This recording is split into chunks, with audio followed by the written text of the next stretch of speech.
قرآن کو ہم سینے سے لگائیں، قرآن کو ہم سینے سے لگائیں۔ سینے سے لگانے کا مطلب یہ نہیں ہے کہ قرآن کی کتاب اٹھا کے اس کو ادھر رکھیں۔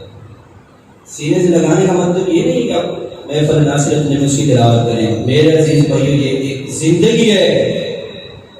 قرآن کا مقصد، قرآن کیا کہنا چاہتے ہیں ہم سے؟ وَمَا خَلَقْتُ الْجِنَّ وَالْإِنسَ إِلَّا لِيَعْبُدُونِ۔ اے انسان، میں نے تجھے اس لیے پیدا کیا ہے تو میری غلامی میں زندگی گزارے گا، میرے نبی کی غلامی میں زندگی گزارے گا۔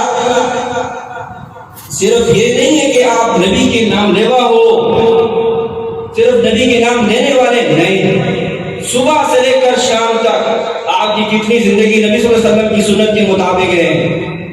صبح سے لے کر شام تک آپ کیا کما رہے ہیں، کیا کھا رہے ہیں، آپ لوگوں کے ساتھ کیسے مل رہے ہیں؟ آپ نے کبھی سوچا ہے کہ میرا اللہ نے یہ حکم دیا نہیں دیا؟ قرآن کا مقصد یہ ہے میرے عزیز بھائیوں، قرآن سے محبت کرے، قرآن کو سمجھے۔ 1400 سال پہلے اللہ تعالیٰ نے اپنے نبی صلی اللہ علیہ وسلم کے ذریعے ان انسانوں سے بات کی۔ 6666 کم و بیش آیتوں میں اللہ تعالیٰ نے مجھ سے باتیں کی ہیں، آپ سے باتیں کی ہیں، ہم سے پچھلی لوگوں سے باتیں کی ہے، آنے والے لوگوں سے بات کی ہے۔ قرآن کیا ہے؟ قرآن یہ ہمارے لیے ایک خط ہے، اللہ کی طرف سے ایک پیغام ہے، ایک خط ہے۔ اس کو سمجھ کے پڑھے، اس کو سیکھیں۔ یہ صرف مولوی کا کام نہیں ہے کہ وہ قرآن سیکھے گا، یہ ہر مسلمان کے لیے ہے، ہر انسان کے لیے۔ مولوی کا کام نہیں، قرآن اچھی طرح سیکھے گا پھر اس کو سمجھے گا، ٹھیک ہے؟ قرآن کو سمجھنا ہے۔ میرے سے میں یہ طریقہ بتاتا ہوں آپ کو۔ آپ قرآن کی تلاوت کرتے ہوں گے، قرآن کی تلاوت بھی مقصود ہے، قرآن کے الفاظ بھی مقصود ہے۔ قرآن کے الفاظ کو ٹھیک کریں، قاری صاحب سے وقت لے لیں، قاری صاحب مجھے 10-15 منٹ دے دیں، میرے قرآن میں جو غلطیاں ہیں آپ کو نکالیں، ٹھیک ہے؟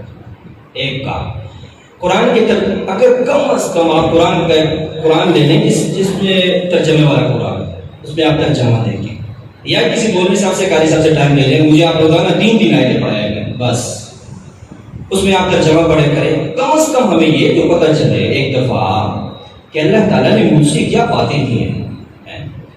آپ صلی اللہ علیہ وسلم کے بعد تو کوئی پیغمبر نہیں آنے والا کہ اللہ تعالیٰ فرشتے کو بھیجے اس کے پاس اتارتے ہیں۔ بس یہ 1400 سال ہمارے رسول آخری نبی، خاتم النبیین ہے، اس پر ہمارا ایمان ہے، ہمارا عقیدہ ہے۔ ہمارے نبی صلی اللہ علیہ وسلم کے بعد کوئی نبی نہیں آئے گا۔ اگر کوئی اس طرح کہتا بھی ہے تو وہ جھوٹا ہے، کذاب ہے، دجال ہے۔ یہی قرآن ہے ہمارے پاس، اس کو ہم پڑھیں گے، وہی قرآن ہے۔ دیکھیں صحابہ نے قرآن پڑھا، آپ صلی اللہ علیہ وسلم کی سیرت کو اپنے اس کو اپنایا۔ بدر میں مدد کے لیے فرشتے آئے تھے نا، آپ کو یاد ہے نا بدر کا واقعہ جس میں صحابہ 313 تھے، دوسری طرف کافر کتنے تھے کافر؟ 1000۔ کتنے تھے؟ 1000۔ قرآن میں آتا ہے کہ ان کافروں کو مسلمان اپنے سے دکھنے نظر آئے۔ کیسے نظر آئے؟ اللہ تعالیٰ نے فرشتوں کو بھیجا تھا۔ میرے عزیز بھائیو، ان کا یہ ایمان کہ فرشتے ان کے پاس مدد کے لیے آتے ہیں، یہ پہلے تھا یا قرآن نازل ہونے کے بعد؟ قرآن کی بات ہے نا، تو یہ بنے کس سے؟ قرآن سے۔ تو قرآن کو اپنے سینوں سے لگائیں، قرآن سے محبت کریں، قرآن کو سیکھیں، قرآن کے مطابق زندگی گزاریں، اپنے بچوں کو قرآن کی تعلیم دیں، علماء کے ساتھ بیٹھ کے علماء کی صحبت اختیار کریں، صبح سے لے کر شام تک نبی صلی اللہ علیہ وسلم کی زندگی کو اپنانے کی کوشش کریں، اور اپنے علماء سے محبت رکھیں اور ان سے قرآن سیکھیں، ان سے کام لے لیں، ٹھیک ہے؟ دیکھیں دنیا کا ہر کام ہم اپنے بچوں کو سکھاتے ہیں، فن بھی سکھاتے ہیں، اسکول کی بھی فکر کرتے ہیں صبح سے لے کر شام تک، لیکن قرآن کے بارے میں نہیں سوچتے۔ تو ان کو قرآن کو سکھائیں، قرآن کی تعلیم دلوائیں، جیسے کیسے بھی ہو۔ اپنے بچے کو حافظ قرآن بنائیں، ان کو مفسر قرآن بنائیں، شیخ الحدیث بنائیں۔ انشاءاللہ یہ آپ کی جو اولاد ہے دنیا اور آخرت میں آپ کے لیے ایک بہترین جو ہے وہ اجر اور اثاثہ ہوگا۔